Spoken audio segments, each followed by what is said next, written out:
Hey friends, it's Dimitri with Nebraska Streetwear. So today I wanted to discuss a few mistakes that I've made in the past and one the other day that just popped up. So I will explain the older one first. So this video is also going to be about assumption bias, and that's basically assuming something without even knowing it and how that influences your behaviors and your thinking. So here's a very popular design that I made in the past, and it sold really well. It was a design we made early on, and we just now reprinted this design in its correct color. So you might be wondering, what do you mean by correct color? So this was remade by a different screen printer that we also use, and the first version was made by a different screen printer. And what happened was they printed this yellow in this shade of yellow rather than this shade of yellow. As you could tell, they're different. They're slightly different. The reason why this yellow is this color is because it's mimicking old fallout shelter signs from, the Cold War. That's why it's very important that it's that color. And also, this white shows up better on white, or this yellow shows up better on white t-shirts rather than this yellow. And if you've printed this yellow on white, you know what I'm talking about. So the reason why there was a mistake that happened was the printers were operating on assumption bias, and so was I. So I've made plenty of shirts during this time when they first printed this t-shirt, and it had yellow in the design, and a lot of my stuff has yellow and red and white and black, those very basic colors. I like to use those colors a lot. So when I sent them this file, either they did it on accident or they did it on purpose. I don't know why they did that, but they printed this t-shirt with this yellow instead, which was incorrect. And I assumed that they would print it in this color, based on their past actions. We had lots of success with them, and they printed everything just fine. But for some reason, they did not catch the color, and they printed it in this standard yellow that we've always used. So both parties are basically operating off of assumptions on past performance to predict future performance. Now, it wasn't the biggest deal in the planet, and we ended up selling all those t-shirts, and I didn't make that many in the beginning as well because my brand was small.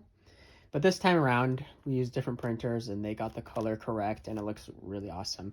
So that was the first kind of example of a mistake that happened in my business. Now, here's a recent one that kind of sucks, and I just got a whole pack of patches the other day. You can see them back there. And what happened was I used this patch company, and they made several patches in the past, as you could tell. Now, the key difference between all these patches and this one, the new one, is that the border is the same color as the background. Now, when I send files in, there is no added border that's a different color or anything like that. So what I did was I assumed that they would not change the border color, which they haven't in the past, right? So I was operating off of that, thinking, okay, they didn't do in the past, so why would they do in the future? Now, what happened was someone on their design team, I don't know who, they changed the border color without my permission. Then they sent me a proof. Now, the proof part is where the permission comes in, because once you sign the proof off, you give them permission to manufacture it in that specific way.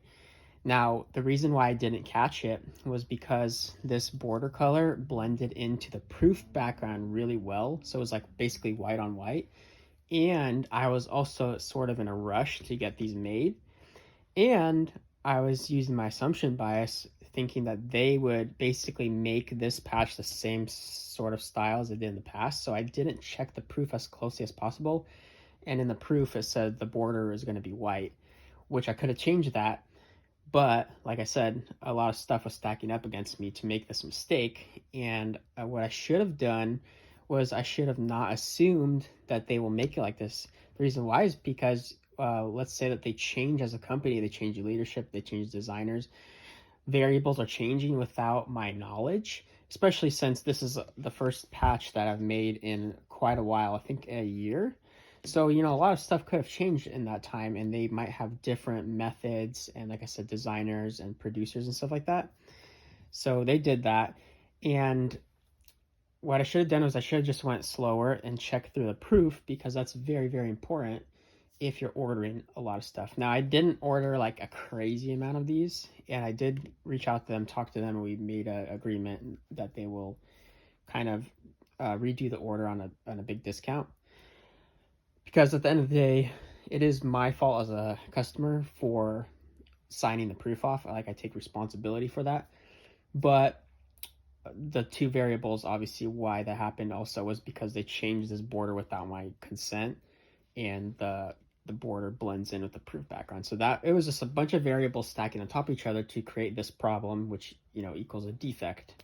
Now, I probably will still sell these. I'm sure some people don't care about that, but me as a designer, it's a little detail that I don't like. I like the borders to be the same color. Maybe some people like the white border, I don't know. But that's another example of a mistake, using assumption bias, operating off of assumptions rather than operating off of specific details and a specific plan set in place, so that there's no confusion in any of the processes. And that's a tip for you guys. No matter which manufacturer you're using, no matter which printer you're using, over communicate with them, check your proofs more, and make sure that you're not assuming they're going to do something exactly the same way just because it did in the past. And these are kind of the best examples I could think of from running my brand of a mistake like this happening. I haven't had a crazy amount of mistakes happen over the years, but a couple of them did pop up like this. They're mostly minor too, like this. Even though they printed in this yellow, it was still acceptable and customers liked it. Maybe this is sort of a acceptable mistake as well. But let's say that you are printing 5,000 t-shirts and your brand is very large and you're making lots of money. And let's say that you make a mistake on those t-shirts, that could really set you back. So try to catch those mistakes. They're going to save you a lot of headaches and a lot of time. And if you try to avoid putting your own biases in when you are designing and creating and manufacturing stuff, it's going to definitely help you go a long way with your brand. And remember, when you avoid defects, you're going to avoid problems in your brand, and you're going to avoid losing money and losing customers and all that kind of stuff. Every time there's a defect, there's a whole trail downstream effects from that, and that's what you want to avoid. So I hope this video helps you guys. I hope you got value out of it. If you did, leave a comment below, and I'll catch you guys later. Thanks.